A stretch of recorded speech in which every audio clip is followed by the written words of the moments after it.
안녕하세요. 2024 교육 포털 시스템 수업 지원 콘텐츠 개발 에듀테크를 활용한 디지털 리터러시 교육 13번째 시간입니다.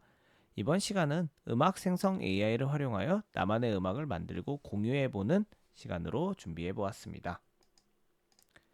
해당 시간에는 에듀테크 유형 중 창작 도구에 해당하는 음악 생성 AI를 활용하여서 디지털 리터러시 핵심 역량 중 디지털 활용 능력과 창작 및 혁신 역량을 기르는 데 그 목적이 있습니다. 이 유형에서는 창작 도구에 해당이 되고요. 그리고 디지털 활용 능력과 창작 및 혁신 능력을 기르는 데 목적을 두고 있습니다. 학습 목표는 다음과 같습니다. 음악 생성 AI를 활용하여 나만의 음악을 만들고 공유해 보도록 하도록 하겠습니다. 다만 뒤에서 말씀을 드리겠지만 학생들이 만드는 것이 아니라 학생들이 기본적인 토대를 만들고 교사가 직접 만들고 공유하는데 그 방점이 있습니다. 그 이유에 대해서는 조금 이따 설명해 드리도록 하겠습니다. 학습은 이런 순서로 진행이 됩니다. 음악 생성 AI를 먼저 살펴보고 그것을 좀 알아본 후에 수업에서 음악 생성 AI를 직접 활용해 보겠습니다. 음악 생성 AI를 활용할 때 가져야 할 디지털 시민의식으로 정리하면서 마무리되도록 하겠습니다. 그럼 먼저 음악 생성형 AI를 살펴보도록 하겠습니다. 음악 생성형 AI의 경우는 사실 생성형 AI의 한 영역입니다. 생성형 AI는 다양한 영역을 지속적으로 확장해 나가고 있으며 단순한 궁금증 해결을 해주는 단계에서 이제는 벗어나서 그림, 음악과 같은 예술적인 영역까지도 확장해서 새로운 그림과 음악을 창작해내고 있습니다. 실제 생성형 AI가 만들어낸 음악은 단순히 사람들이 취미로 만들어내는데 그치지 않고 지금 여러 산업에서 쓰이기도 시작했습니다. 왼쪽의 기사에서도 보실 수 있도록 인도 영화 감독인 바르마의 경우는 저작권이나 비용적인 측면에서 유리한 생성형 AI 음악이 앞으로 많은 작곡가의 작사가를 대체할 것이라 얘기하고 실제 그것을 활용을 해서 영화 음악으로 쓰겠다라고 된 기사를 보실 수가 있습니다. 그런데 이제 문제가 있습니다. 저희가 앞서 이제 학생용 생성 AI에 대해서 설명을 드릴 때 이제 연령에 대한 얘기 말씀을 드렸었는데 먼저 음악을 생성하는 건 역시도 생성형 AI이기 때문에 이것은 연령 정책에서 자유로운지 확인해 볼 필요가 있습니다. 과연 이 자유로운지 확인해 볼 필요인데 정답은 X입니다. X. 특히나 해외 생성형 AI 경우가 대부분이긴 한데 일반적으로 관련 규정에 따라서 만 13세 이상의 사용자만 가입 및 사용이 가능합니다. 앞선 차시에서도 말씀을 드렸지만 미국의 코파 규정이라든지 유럽의 GDPR 규정과 같은 법률에서 만 13세 미만의 학생들이 직접 생성형 AI를 활용하는 것을 금지하고 있습니다. 그래서 국내에 들어올 때도 이제 이런 부분도 좀 준해서 들어오기 때문에 이제 만 13세 미만 특히 저희 교사 입장에서 초등학교에 근무하시는 초등교사 선생님들께서는 이제 요 생성 AI 활용할 때 반드시 이 규정을 확인을 하실 필요가 있습니다. 그래서 아직까지 공개되어 있는 대부분의 음악 생성 AI는 해외 에듀테크가 대부분이고 또 그에 따라 만 13세 미만의 사용을 금지하고 있습니다. 그래서 혹시나 초등학교 선생님이시라면은 이제 뒤이어서 어떻게 활용할지에 대한 좀 예시를 좀 봐주시면 좋을 것 같고요. 중학교 이상의 선생님들께서는 중등 선생님께서는 이제 보호자 동의를 좀 필요로 하니까 보호자 동의를 미리 받으셔서 활용하시기 바랍니다. 그래서 이 생성형 AI의 경우, 특히나 음악 생성형 AI의 경우는 초등학생이 직접 활용하는 건 어렵기 때문에 교사가 활용한 예시를 보여주거나 학생은 작사나 컨셉을 맞춘 후 실제 음악 생성은 교사가 생성해주는 방법으로 진행할 필요가 있습니다. 자, 그럼 본격적으로 음악 생성형 AI를 알아보도록 하겠습니다. 최근에 이제 가장 흔하고 가장 이제 주목을 받는 음악 생성형 AI가 있는데 바로 이제 스노라는 이제 도구가 되겠습니다. 아마 한 번쯤 관심 있는 선생님께서는 들어보셨을 것 같은데요. 이 주소 스노닷컴에 접속을 하시게 되면은 요 플랫폼을 활용하실 수 있습니다. 스노의 장점은 한 5가지 정도로 볼 수가 있을 것 같습니다. 일단은 인터페이스가 사용자 친화적입니다. 그래서 처음에는 이제 조금 어렵다고 생각하실 수도 있는데 몇 번 클릭을 해보시면은 음악 제작 경험이 없는 사용자도 쉽게 접근이 가능하고요.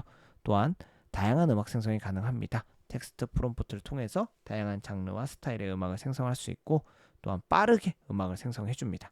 빠르면 수초 내로 곡을 생성해 주기 때문에 좀 놀랄 때가 있습니다. 또한 다양한 커스터마이징을 지원하기 때문에 사용자가 원하는 대로 음악을 만들 수 있고요. 또한 자체 앱뿐만 아니라 코파일럿이라든지 디스코드 등 다양한 플랫폼에서 사용이 가능합니다. 그러면 실제 한번 수노닷컴에 접속을 하셔서 회원 가입을 진행해 주시면 되고요. 이것도 마찬가지로 학교 계정을 활용해서 구글 가입하시는 걸 추천을 드립니다. 다만 다른 이제 계정 활용하셔도 무방합니다.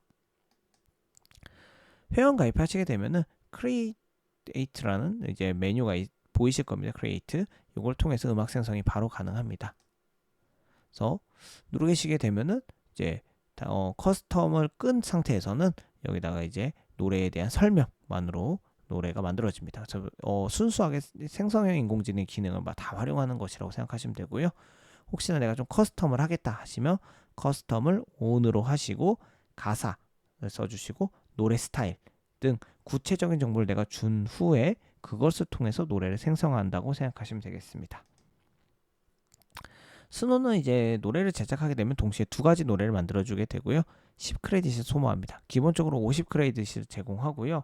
간혹 교사들을 대상으로 이 크레딧을 많이 제공하는 이벤트를 하긴 하는데 이게 좀 특정하게 딱 언제 한다라는 건 정해져 있지 않으니까 혹시나 관심 있는 선생님께서는 좀 지속적으로 좀 이 스노우닷컴에 관심을 갖고 봐주시면 좋을 것 같습니다.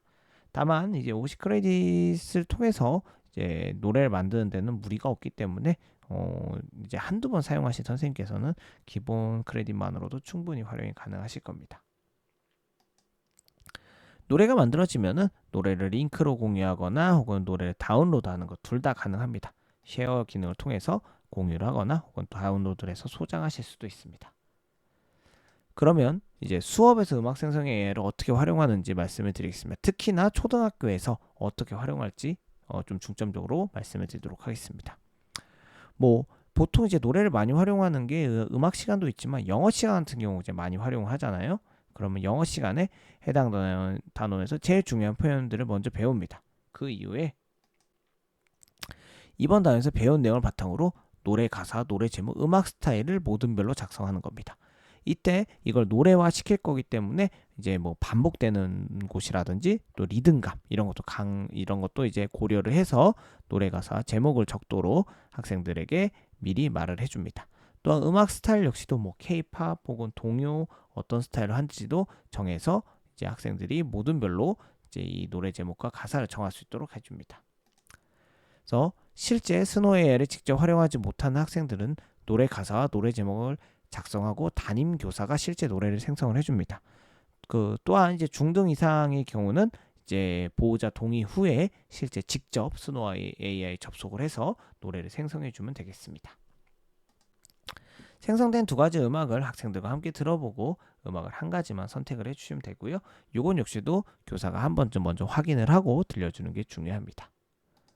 다 완성이 된 노래는 이제 생성된 음악을 학급 SNS 혹은 LMS 그리고 패들렛과 같은 보드형 에듀테크를 통해서 공유하게 되면은 활동이 마무리되게 됩니다. 네, 이런 음악 생성형 AI를 활용할 때 가져야 할 디지털 시민 의식을 알아보도록 하겠습니다. 첫 번째는 역시 저작권을 조심하셔야 됩니다. 실제 수노 같은 경우는 이제 음반사를 상대로 서로 맞고소를 하면서 이제 저작권 문제가 좀 발생을 하고 있습니다. 그래서 이제 정보나 그림 같은 경우는 이제 어쨌든 간에 이런 예술적인 부분 역시도 저작권에 대한 문제가 있기 때문에 반드시 저작권에 대한 문제를 확인하는 습관을 가질 필요가 있고요. 두 번째는 계속 언급해 드렸지만 사용 연령입니다. 음악 생성형 AI 역시도 이제 만 13세 미만의 사용 금지 정책을 펼치고 있기 때문에 초등학교 학생들이 직접 사용하지 않도록 지도 부탁드립니다. 세 번째는 학습 문제입니다. 음악에서 생성형 AI를 많이 활용한다면 이제 작곡가나 작사가의 진로도 불투명해질 뿐더러 AI가 지속적으로 음악을 생성해 주는데 기대게 되면 아무래도 음악적 능력을 향상시키는데 문제가 생길 수 있습니다. 따라서 실제 학생들이 이제 먼저 고민하고 학습하고 음악에 대한 기본적인 지식 등을 먼저 먼저 취득한 후에 요것들을 활용할 수 있도록 하고요. 학생들이 무조건 이제 생성형 AI를 활용을 해서 음악을 만들어주면 되지 않느냐라는 이런 생각을 갖지 않도록 교사가 이제 지도하는 게 중요합니다. 그래서 무조건적 생성형 AI에 대한 이제 의존은 하지 않도록 해주시기 바랍니다. 네, 그럼 이상으로 설명을 마치도록 하겠습니다. 고생하셨습니다. 감사합니다.